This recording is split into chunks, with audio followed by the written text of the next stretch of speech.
وصلنا لهنا اليوم بفيزا بيروت بأنتيدوت، بس احضرونا لتشوفوا كيف بلشت زيارتنا مع مغيب الشمس.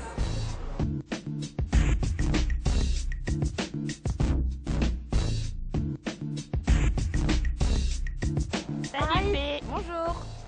Ça va? Oui, et toi? Ça va? Oui, ravie de te rencontrer. Audrey. Doris. Doris. Enchantée. Ok, enchantée. On va commencer notre journée à faire du vélo. Ok, parfait, Allons-y. parti.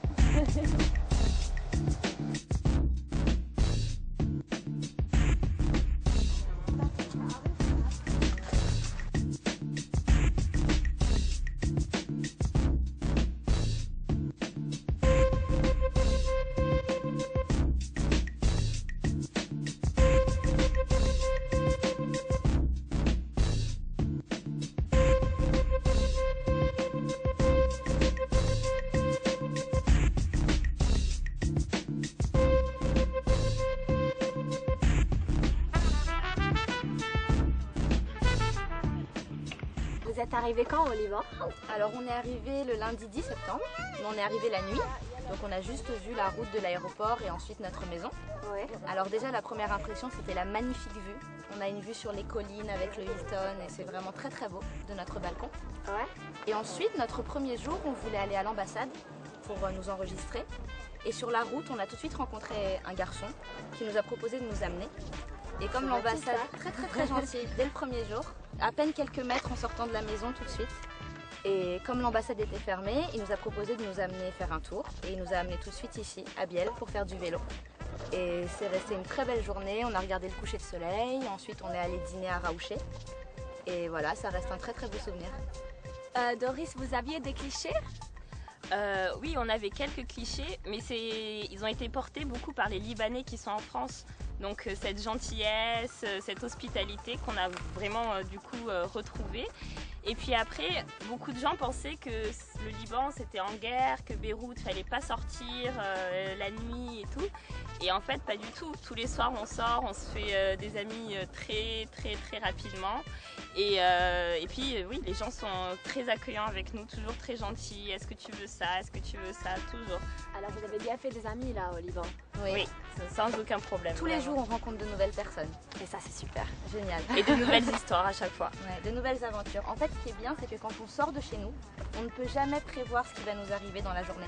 On ne sait jamais. Et quand on rentre le soir, on se regarde et on se dit mais encore une journée folle, pleine d'aventures. Alors c'est pour ça que vous avez décidé de rester ici au Liban encore? Exactement. Moi, je devais partir aujourd'hui normalement. Ah waouh.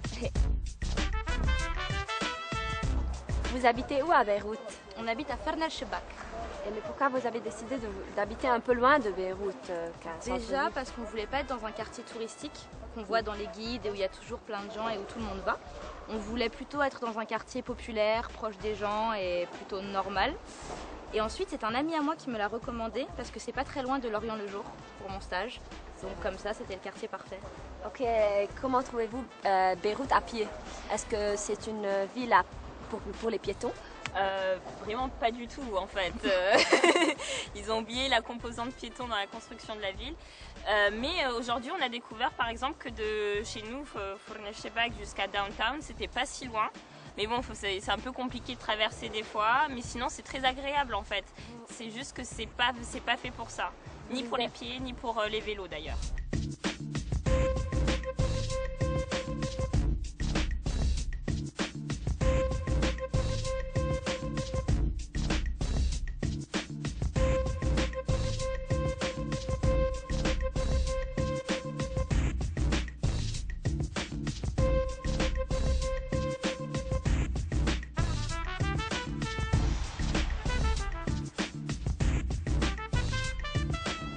Dis-moi, comment est-ce que tu trouves le passage entre le jour et la nuit là au Liban?